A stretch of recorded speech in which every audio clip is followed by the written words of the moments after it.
Hi, I'm JC from Occult Personality, and today I'm talking with uh, CancVirgo Astrology um, about the correlation and different and learning styles of the different signs of the third house and ninth house, and also the personality type ESTP. And yeah, All right. Hey JC, thanks for inviting me. I'm really excited to start putting these two ways of thought together and seeing what we can do. all right, yeah, I'm excited. I'm excited to see what's going to come out of this. Most definitely. With ESTP kids, I believe that they should have a classroom that's a lot more adapted to allowing them to move around and giving them the option to more explore things with touch, like more uh, hands-on learning as opposed to just straight book learning. And um, usually, the way everything's set up now, like the school usually view it as like just disruptions to the class to allow them to do this, and they usually just have them concentrate on just memorization when really they need to have experience uh, actually working with the things. Um, uh, yeah, and you're gonna have an ESTP kid if you have this kid that's also seems to have this uncanny ability to take things apart and put them back together. It just has this just mechanical ability at a young age. They may pick up on how to like build computers or like work on them like really young, like or just they'll always be taking things apart and putting them back together, but not just to destruct it, but to actually learn how it works. And a lot of times they'll be successful in doing this. And yeah, I believe there would be certain signs or house placements that would correlate to someone that is more of a active and learns in that manner.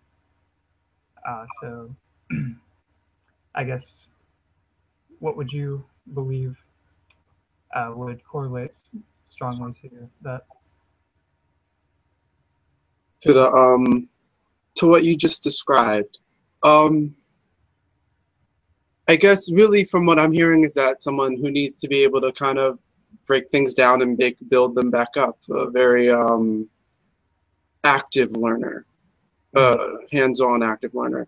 So I guess from my point of view as an astrologer, I would look at the third house and the ninth house to look at best ways to help educate someone who learns best with their hands or learns best being an active learner.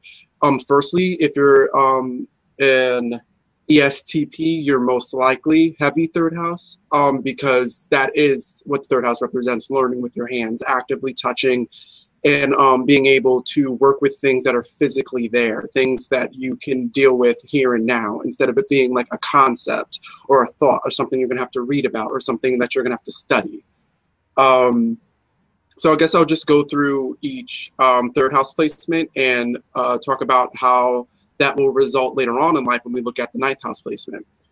So with like earth signs, with someone who is an ESTP, and let's say you have Virgo in your third house. This is a great placement for ESTP because it gives them the chance to organize things the way that they like, to use their hands to organize the things that they like. And when they do break something apart and put it back together, they can do it in such a way that it doesn't become confusing easily because they've learned at a very young age how to systemize things. And once they build that way of systemizing things, it'll last a lifetime. That is just always going to be their way of systemizing, breaking things down, and putting it back together. That's just kind of naturally what Virgo does. Then we look at once they grow older and you go into the higher education, now that that way of learning is going to have to be tested. That way of learning is going to have to be expanded on in different ways. you're going to move into a more Pisces-like area, that ninth house area, where it's going to rely a lot more on what is the results of your experimentation. You're going to have to be active in what you've done, and once you put it back together, now use it and make sure that everyone can use it and make sure that it makes sense. The test of it making sense really has to do with the fact that people are not going to know how to use it, and you're going to have to instruct them. So that's big there. Let's say you have Taurus in your third house. This can be difficult because you're going to be a little bit nervous about what it is you want to touch in the first place. So you're going to want to be able to take your time and really demand the time to work with the information that you have and do what you want with the information that you have, and turn it into something active. And then with age, you'll move into that more Scorpio lifestyle where people are really going to test and judge and stress what it is that you're trying to come up with. If you are doing these things and breaking things down and putting them back together and putting your hands in things, make sure that you're doing it for a good reason, because if you're not, people are going to test your intelligence. And people are going to want to see what you're actually trying to do, or are you just causing trouble? Yeah, of course. Yeah, exactly. Then we move into, okay, I'm still the Earth sign. Capricorn, the one side everybody tends to forget. Capricorn in the third house means that you're going to actually put a lot of pressure on yourself to be able to put your hands on things, and even if you can't put your hands on it, to find a way to make it something you can put your hands on your own time, because you just want to succeed by whatever standards are set for you. So when we look at the ideas in the future, the ideas that you're going to have to deal with, the more complex ideas where you're not going to be able to use your hands, you might have to deal with those early, because Cancer is going to be in your ninth house, and you're going to have to learn to decide how you're going to make things or make a situation something that you can put your hands on, how to really gain a sense of control over how you're learning and being able to get the information and tweak it and play with it and do what you can with it so you can understand it the best way possible for you. The concepts and ideas, you'll be used to those things. That sort of intelligence will be something that's kind of surrounding you at a young age with Cancer in your ninth house. Now, I guess if we move on to like air signs, let's say Gemini.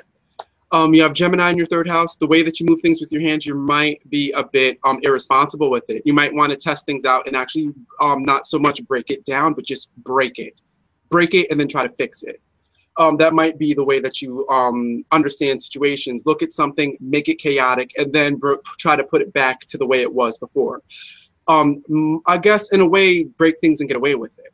Later on in life, start to recognize how other people do that, how other cultures are working that way, and how in the different ways things can break and the different ways things can break down, and what you've learned on how to fix different situations. So you might become a Mr. Fix-It or Mrs. Fix-It sort of thing, where like you're always looking for a disaster so you can put your hands on it and figure out how it got broken and how you can reverse the process. Libra being there, it's almost like Taurus, where it's like you're going to be a bit nervous about being able to break things down and put them back together again. But here, it's going to be a lot more socially focused, the way that you learn, and the idea of relating things to other people and other scenarios and things that you've understood before. And later on in life, you're going to actually have to stop relying on relations, stop relying on what you've seen before, and start indulging in new experiences and start indulging in making mistakes. And really starting to break things because you were trying to fix them. Stop waiting so long and preparing so much to the point that you're not really getting anything done. Your intelligence will soon rely on you being able to implement ideas and naturally do what you do as an ESTP quickly and without fear. Then if we put Aquarius there, you're kind of a natural at it. There's kind of nothing more for you to learn there as an ESTP. You just naturally do it. It's what you do. This might be the type of people that closely relate to the title of ESTP, because this is what they do. This is how you think. This is how you understand information. This is how you retain information, by breaking it down, putting your hands on it, maybe roughing it up, breaking it by mistake, but learning how to fix it in the long run. That whole Aquarius mentality is kind of perfect for this personality. Later on in life, you'll just have to learn to take more credit for it, to get more people involved in it and to show off a little bit more, to make sure that your intelligence is credited and that people see you, hear you, and are inspired by you. Now, if we go the opposite route and put Leo down there in the third house with an ESTP, then you're going to find someone who is more relying on their natural ability and is not taking the time to evolve. You're not taking the time to focus on what it is that you're trying to fix. What is it specifically that you're good at? Is it just breaking things down and putting them back together? Is it social? Is it physical? Is it mechanical? Is it something more general? Like you're not giving yourself the chance to really hone in on your skills and improve them systematically. You're more or less just exploring and having fun with the fact that you have these talents to begin with. But later on in life, you're going to end up being judged for it, and people are going to expect you to produce better than what you've produced before. So you're going to start to get that pressure to not only get acclaim for what you've done, but get actual accredited acclaim, where people are doing what you do and they're doing it better than you, yet they're still saying you're good. So you're going to feel that sort of pressure there. Then if we put Aries there, it's going to be the same thing. Really, with all the fire signs, it's going to be that exploration of your natural talents as an ESTP. But later in life, you're going to have to make something of it and make sure that you're making a difference in the world instead of just enjoying and playing and destroying things. With Aries being there, destroying things is going to be your main thing. That's pretty much what it's going to be. You'll like to help people. But your helping usually ends up fucking things up. You are just accident prone. You're prone to just like putting things together and making things explode. But that's great for scientists. That's great for any type of person who is looking to explore an idea or explore a concept to really all that it's capable of, because you're going to push those limits. And later in life, you're just going to have to learn to rein it in and make it something that other people can join in on and not feel in danger by your projects. Just rein those ideas in, take the time to put safety and involve safety in what you're doing so other people can join in and understand what you're trying to do, and you can start making impressions on the world as a whole. And then if we put Sagittarius there, you might be the type of person that likes to explore these things and find people to look up to, that you can look at the way that they systemize things, so you can systemize things the same way, if not better, and prove on what you've already known. And then later in life, you'll want to explore more and more and more, and just acquire more and more information, and be able to put your information, what you've discovered, out into the world and put it into a book, put it into some type of systematic way that other people can find it and understand what you've done and what you've explored over your lifetime. Then we move on lastly to the water signs. So let's say you put Cancer in your third house and you're an ESTP. Your ideas on how to break things down, put them back together, your ideas of how to explore these ideas and explore how to understand your world is actually going to come from what your family taught you, what was going on in your family environment, and what's going on with you emotionally. With all the water signs, you're going to find that you are extremely changeable and capable to find things out and to explore these different things as an ESTP, to explore anything as an ESTP, because you're changeable. With Cancer being in your third house, your emotions are so changeable, which means that your way of learning is changeable. When you're in a bad mood, you're going to approach the way that you learn something a little bit differently to, let's say, you were in a good mood, or even let's say you were sad or depressed compared to angry. The ways that you approach things, the things that you have patience for, are all going to be changeable with your emotions. So just make sure you take the time to identify yourself and identify where your emotions are, and stop relying on your family to show you what you're capable of. Start relying on yourself and taking responsibility for that. Because taking responsibility for who you are and what you learn and how you implement what you learn is what's going to happen to you as you age. Because Capricorn is going to be in your ninth house, and you're going to have to take a lot of responsibility and make sure that what you explore and what you learn is something that is worth it, and not just worth it to you, not just worth it to you emotionally, is actually physically worth something to the world.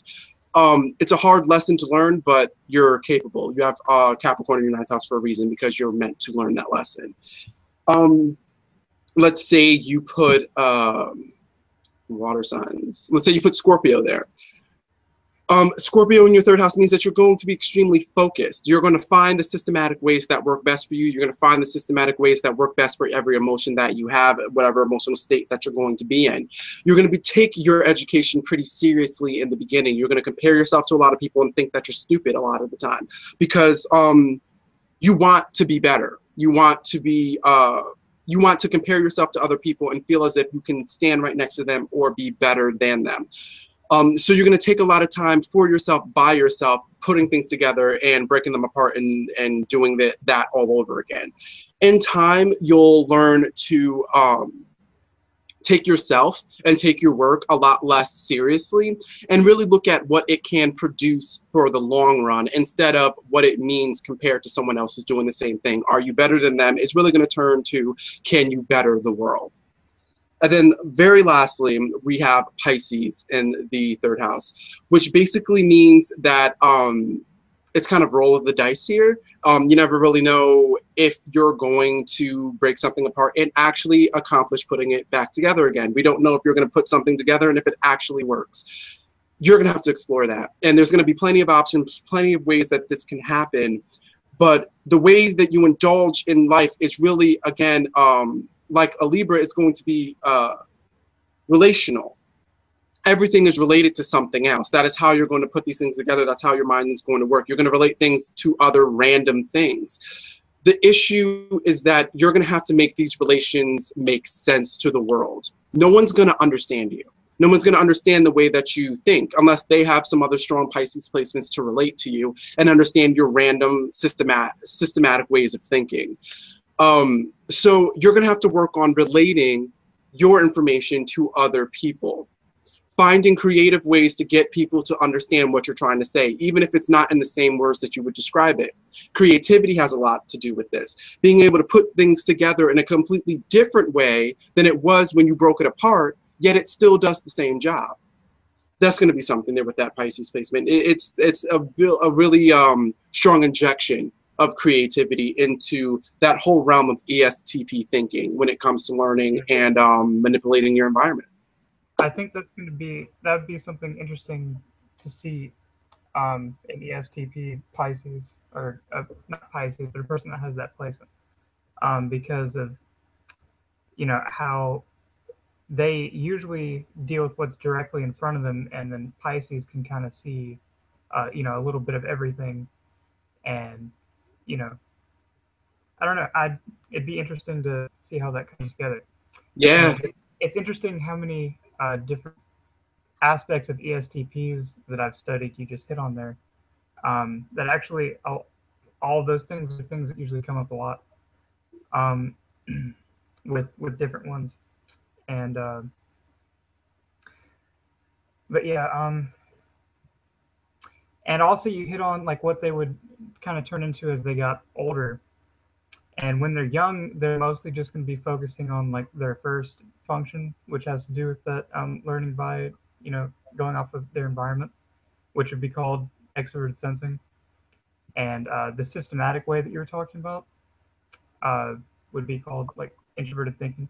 And they start focusing more on the systems as they get older. And they should probably, be geared more towards, as they're young. At first, you want to put the most focus towards having them see things in a systematic way by,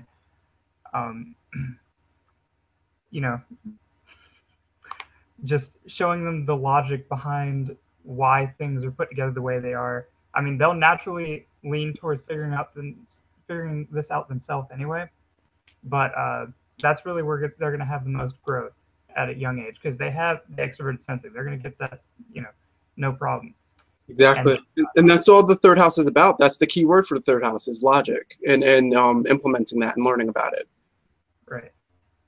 And because also when they're getting to be parents themselves, when they're getting to be that age, they're going to be working on extroverted feeling and showing other people ways of using these systems that they've been using, and go into more of the implementing, and then throughout the rest of their life, it's basically going to be about showing others how to use these systems, and the long-term implications of the way they've been doing these things. So, and it's just amazing how when you're talking about that, it kind of just naturally followed that uh, that chain, like, and that's exactly what they usually go through throughout their life. And I don't know, that's really interesting to me. Yeah, it's definitely interesting to think about. And then if you are an ESTP and then you look into astrology, or if you know your astrology and you want to look into Jungian type of personality types, you can kind of see more personalized, well, I guess you can kind of see more personally where you fit in here. How can you personalize the information you find in astrology or the information you find within these Jungian personalities, and personalize it to you and what you need out of your education, or how to look at your education in the past and what you can do with it now, and just all types of things. We're really giving you a combination of information to personalize for yourself, and to personalize if maybe you're raising kids, and seeing what can happen and what they're going through, or what can happen, or what you're going through. It's just I think it's a good chunk of information to help you personalize your own life and to help you see yourself in your life a whole lot better. Yeah, I agree. Most definitely.